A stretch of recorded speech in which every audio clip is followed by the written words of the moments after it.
আজি অসম বিধানসভাৰ এদিনীয়া অধিৱেশন এখন কোকৰাঝাৰত অনুষ্ঠিত হয়। অসমৰ ৰাজ্যপাল লক্ষ্মণ প্ৰসাদ আচাৰ্য ডাঙৰীয়াই ৰাজ্যপালৰ ভাষণ বাজেট অধিৱেশনৰ প্ৰাৰম্ভণিতে সদনত আগবঢ়ায়। পৰৱৰ্তী কাৰ্যসূচীসমূহ উপলক্ষে ছাপ্লিমেণ্টাৰী বাজেট এই বছৰৰ ন্যায়াধীশ বিপ্লৱ শৰ্মা কমিটিৰ প্ৰতিবেদন সদনৰ মজিয়াত দাখিল কৰা হয় আৰু সদনত আজি অসমৰ ষষ্ঠ অনুসূচীসমূহ শক্তিশালী কৰাৰ বিষয়েও আলোচনা আগবঢ়োৱা হয়। এই আলোচনাত শাসক আৰু বিৰোধী দলৰ সদস্যসকলে একেলগে অংশগ্ৰহণ কৰে আৰু ষষ্ঠ অনুসূচীসমূহ বিশেষকৈ বড়োলেণ্ড টেৰিটৰিয়েল ৰিজন, কাৰ্বি আলং অট'নমাছ কাউন্সিল আৰু ডিমা হাছাও স্বায়ত্তশাসিত পৰিষদক শক্তিশালী কৰাৰ বাবে বিভিন্ন পৰামৰ্শ আগবঢ়ায়।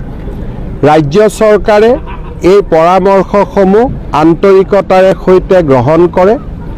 আজিৰ সদনৰ মজিয়াত 2027 চনত ওদালগুৰিত এখন চিকিৎসা মহাবিদ্যালয় নিৰ্মাণ আৰু গেলেফু মাইণ্ডফুলনেছ চিটিৰ সমান্তৰালভাৱে চিৰাঙৰ দাঁতগিৰি অঞ্চলত এক উন্নত প্ৰশাসনিক ব্যৱস্থা পৰ্যটনস্থলীলৈ ৰূপান্তৰ আৰু বিটিআৰৰ সৰ্বাংগীন উন্নয়নৰ বাবে 500 কোটি টকা পথ নিৰ্মাণৰ বাবে অনুমোদন, কাৰ্বি পাহাৰত পথ নিৰ্মাণৰ বাবে 250 কোটি টকাৰ অনুমোদন আৰু ডিমা হাছাও জিলাত পথ নিৰ্মাণৰ বাবে 100 কোটি টকাৰ অনুমোদনৰ কথাও মই আনুষ্ঠানিকভাৱে ঘোষণা কৰোঁ।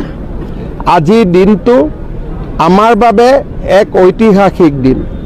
বডোফা উপেন্দ্ৰনাথ ব্ৰহ্মই এটা পিছপৰা জাতিক, নিপীড়িত নিষ্পেষিত জাতিসত্তা এটাক বিশ্বৰ বুকুত এক সবল আৰু শক্তিশালী জাতিৰূপে থিয় কৰাবলৈ আত্মনিয়ন্ত্ৰণ আৰু স্ব অধিকাৰৰ আন্দোলন বড়োভূমিত আৰম্ভ কৰিছিলে।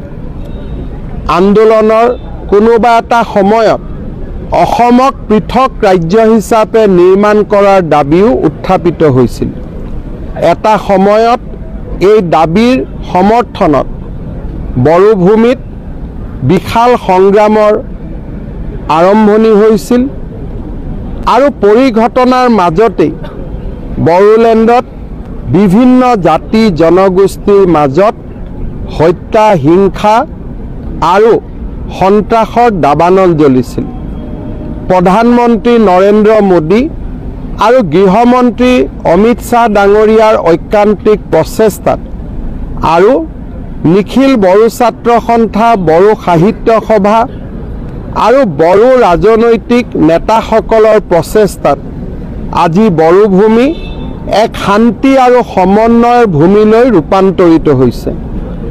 অসমৰ অখণ্ডতা আৰু অসমৰ সমন্বয়ৰ প্ৰতীক অসম বিধানসভা আজি কোকৰাঝাৰৰ বড়োলেণ্ড স্বায়ত্তশাসিত পৰিষদৰ বিধান পৰিষদত অনুষ্ঠিত হৈছে।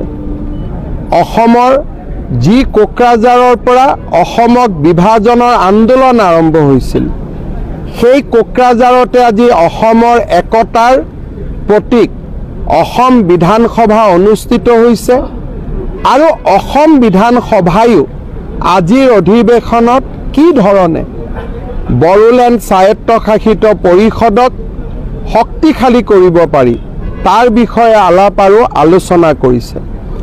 দৰাচলতে আজিৰ এই দিনটো বডোফা উপেন্দ্ৰনাথ ব্ৰহ্মৰ প্ৰতি এক বিশাল শ্ৰদ্ধাঞ্জলি।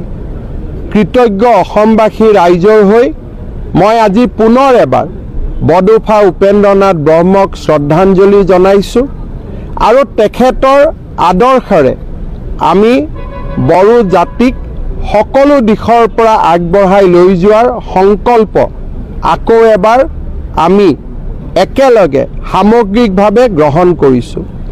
তাৰ লগে লগে বড়ো নেতৃত্বক আমাৰ বিটিআৰত বাস কৰা অনাবড়ো লোকসকলৰ কল্যাণ আৰু সামগ্ৰিক বিকাশৰ বাবে কাম কৰি যোৱাৰ বাবেও তেখেতসকলক মই আবেদন জনাইছোঁ।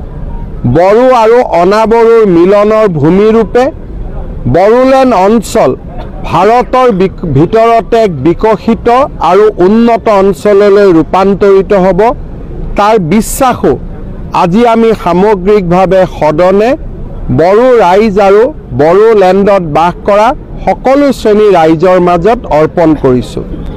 প্ৰত্যেকজন মুখ্যমন্ত্ৰীৰে এটা সময় থাকে, যিটো সময় তেওঁ ওৰেটো জীৱন আনন্দৰে সৈতে সোঁৱৰণ কৰে, যাক নেকি ইংৰাজীত হাই পইণ্ট অফ হিজ কেৰিয়াৰ বুলি কোৱা হয়। অৰ্থাৎ এজন ব্যক্তিৰ জীৱনৰ, এজন ব্যক্তিৰ প্ৰফেশ্যনেল জীৱনৰ আটাইতকৈ উচ্চতম সফলতাৰ বিন্দু। মই ভাবোঁ এখন অখণ্ড অসমৰ সমন্বয়েৰে পৰিপূৰ্ণ মহা অসমৰ প্ৰতিচ্ছবি আজি কোকৰাঝাৰৰ বিটিআৰ অঞ্চললৈ লৈ আহিবলৈ পোৱাটো মোৰ কেৰিয়াৰৰ, মোৰ ৰাজনৈতিক জীৱনৰ আটাইতকৈ সফলতাৰ মুহূৰ্ত।